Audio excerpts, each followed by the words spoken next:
Correct. Is Gabriel Wilkerson. So family, go ahead, take a picture of that beautiful name across that screen. If you're going to do it, boom, boom, click, click, click. Oh, wait a minute. Wait for Gabriel to get back in the screen. Okay. All right. Go ahead. Good to go. All right.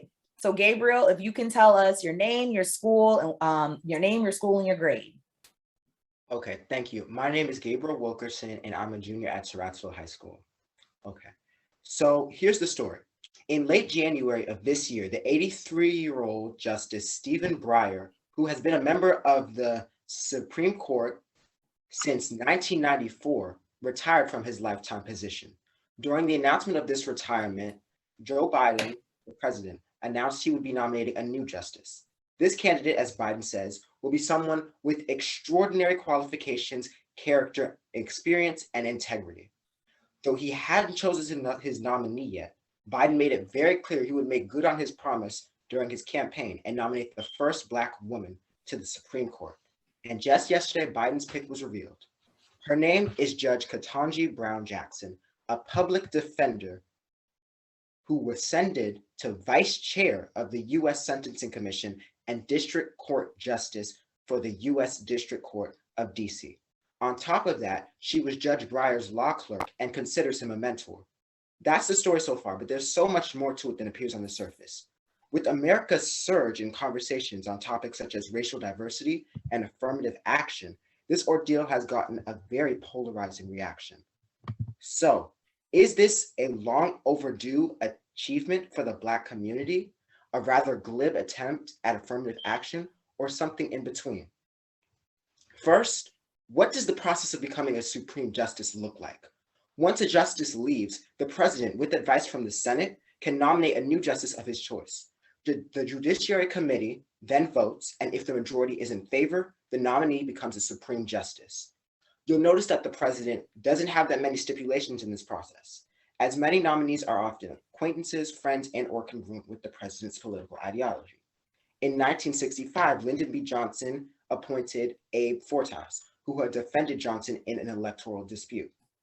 In 2010, Barack Obama nominated Elena Kagan, who he previously chosen to be political general. So call me a cynic, but when I look at Biden's announcement to nominate the first Black woman in the Supreme Court, something about it rings hollow. Biden's campaign has always been laser focused on racial groups. This doesn't seem like a genuine effort to diversify the Supreme Court. It seems like a ploy to ensure Biden is remembered as the president responsible for the first Black female justice, and to show his supporters just how progressive and good of a president he is. Meanwhile, it sends the message that Black Americans are so marginalized, so helpless, and so underappreciated that all of the candidates had to be blocked out so that a Black woman could have even the slightest chance of getting in. But to tell you the truth, the fault cannot be fully put on Joe Biden for the somewhat duplicitous intentions with this nomination. As I said before, there's enough leeway in the rules for judicial nomination for it to be used for pragmatic and or self-serving purposes.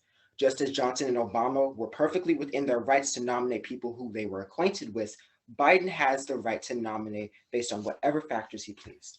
Being an active advocate for affirmative action, which are policies and practices instated with the purpose of amending previous discrimination against marginalized groups, such as African Americans, the physically disabled, etc., it's really no surprise that Biden would use the judicial nomination for this purpose. So when I look at this case, I see the byword for affirmative action at its most extreme and least productive. Though he claimed to be looking for a candidate with, quote, extraordinary qualifications, character, experience, and integrity, considering the emphasis Biden put on the race of his nominee, I question whether those qualities were truly his top priority. If Biden wanted to put the first Black female Supreme Justice into nomination, he should have, but he should have moved in silence. Had he done so, it would have been more inspiring and put less focus on him and more on the Black woman. Now, it seems like Biden is pandering to the Black community, and should Johnson be made Supreme Justice, she will seem to some like a token added for diversity and diversity alone, instead of being appreciated for her skills and accomplishments. But as stated before, the lax rules on judicial nomination gave him ample room for this decision. The bigger issue lies here. Race is an important attribute to everyone's individual lives, and we should each be proud of it. But in the affairs of things such as jobs and education, it should be the least important thing about a person. I believe Ms. Jackson believes the same. In 2015, she is quoted as saying she would like to be remembered as a judge who was both careful and thorough in her opinions. In all honesty, I see Ketanji Brown Johnson as a more than qualified judge. Her nomination speech was articulate, she has an impressive background, and she seems both humble and motivated. But we should take Biden's nomination announcement as a lesson to put the most value on a person's integrity, on a person's kindness, and on a person's work ethic, not on the immutable color of their skin. Thank you. Great job,